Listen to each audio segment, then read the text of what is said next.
আমার বাহিনীর অনেক সদস্যরা তারা হলো কে ভবিষ্যতে আসবে তার এই তেল দেওয়া শুরু করে দিছে, যে ঠিক আছে তাদের এই তেল দেওয়া কিন্তু শুরু করে দিছে। আমি বলবো যে আপনারা যে যাদের তেল দেওয়া শুরু করে দিচ্ছেন, যে সময় আবার তারা পাওয়ার আসবে সেই সময় দেখবেন আপনার তেল শেষ হয়ে গেছে, আরেকজনের তেল দিয়ে আগায় গেল গিয়া। এই আপনার তেলটা আপনারা রিজার্ভ করে রেখে দেন। এখন আপনারা আমাদেরও তেল দেওয়া দরকার নেই, কারো তেল দেওয়া দরকার নেই। এই তেলটা বাজারে থাকলে জিনিসপত্রের দাম কমবে, বুঝতে পারছেন? আপনারা এই তেলবাজিটা একটু আপনাদের বন্ধ করুন। 5 ওয়াক্ত নামাজ পড়তে পড়তে কপালে দাগ হয়ে যাচ্ছে, আবার ওদিক দিয়ে হারামের পয়সা পকেটে নিতেছি, কোনো লাভ হবে না। হারামের পয়সা পকেটে রেখে নামাজ পড়লে হুজুররা বলতে পারবে নামাজ কবুল হয় কি কবুল হয় না আমি জানি না। আল্লাহ হচ্ছে কারটা কবুল করবে কেউ জানে না, আল্লাহ কবুল করার মালিক হলো উনি। বাট আমার মনে হয় আল্লাহ এই ক্ষেত্রেও আমার মনে তাকে ছাড় দিবে না। জেলা সাহেবদের বলবো, আপনাদের এখানে যারা কয়েদি হিসাবে যাচ্ছে বা যেই জায়গাতে যার যেটা প্রাপ্য ওইটাই শুধু দিবেন, এক্সট্রা কাউরে কোনো কিছু দিবেন না।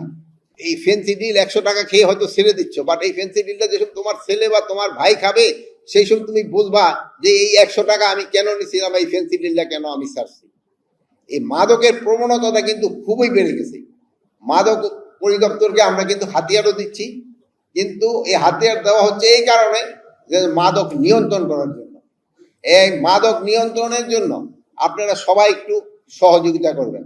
আমাদের এই ভবিষ্যৎ প্রজন্মটা যেন নষ্ট না হয়ে যায়, এই জন্য আপনারা সবাই চেষ্টা করবেন। এবার আমি যে হুজুরদের বলবো, আপনারা মসজিদে খুতবার সময় আপনারা এইগুলির উপরে একটুখানি বেশি আলোকপাত করবেন। এটার উপরে আর একটা হলো ঘুষ, ঘুষের উপরে একটু বেশি আলোচনা করবেন। আমার মনে হয় যদি ঘুষটা উঠে যেত, আমার মনে হয় সব দেশের সমস্যার সমাধান হয়ে যেত। ঘুষ হলো আমাদের সবচেয়ে বড় ব্যাধি, আমাদের সবচেয়ে বড় ব্যাধি হলো ঘুষ।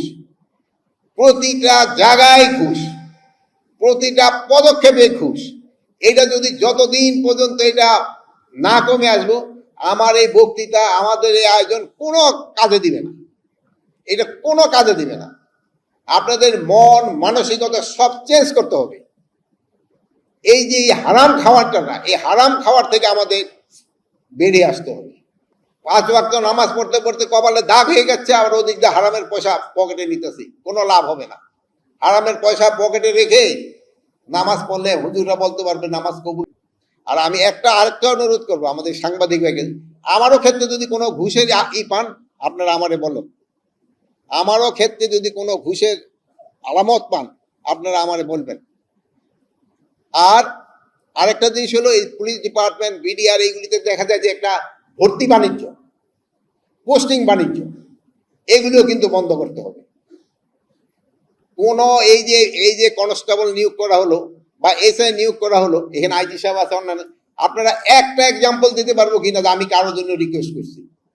একটা যদি এক্সাম্পল দিতে পারে যে কারোর জন্য আমি রিকোয়েস্ট করছি যে তারে এই ছেলেটারে তুমি নিয়ে নাও বা এই এসআইটারে তুমি নিয়ে নাও। যদি আমার এখান থেকে যদি রিকোয়েস্ট না যায়, তো নিচের লেভেলে তো আর কারোর রিকোয়েস্ট যাওয়াই উচিত না। আপনারা একেবারে তদবির ছাড়া আপনারা এই কাজ করে যেতে হবে। আমি আবার আরেকটা ইনস্ট্রাকশন আমি দিয়েছিলাম যে সিভিল ড্রেসে কাউকে অ্যারেস্ট করা চলবে না, সিভিল ড্রেসে কাউকে অ্যারেস্ট করা চলবে না। ডিবি হোক যে হোক, তার জ্যাকেট পরতে হবে, তার আইডেন্টি শো করতে হবে।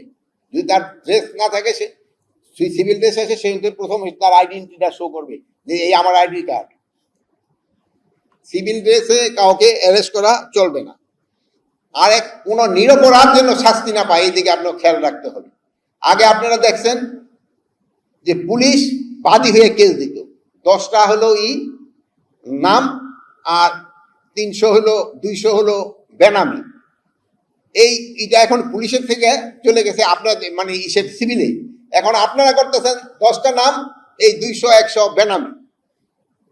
এই যে এইটা করে, এই যে মানে যারা দোষী না তাকেও আপনারা নাম দিয়ে আমাদের কিন্তু ইনভেস্টিগেশন করতেও ডিফিকাল্ট করতেছেন, এবং অ্যাকচুয়াল কালপিটও কিন্তু বের হয়ে যাবে। এই জন্য আমরা আইজি মহোদয়কে আমরা ইনস্ট্রাকশন দিছি, যারা ভুয়া মামলা করবে তাদের এগেইনস্ট অ্যাকশন নেওয়ার জন্য। ভুয়া মামলাকারীদের আমরা কোনো অবস্থায় ছাড় দিব না, সব ভুয়া মামলাকারীদের আমরা আইনের আওতায় আনব।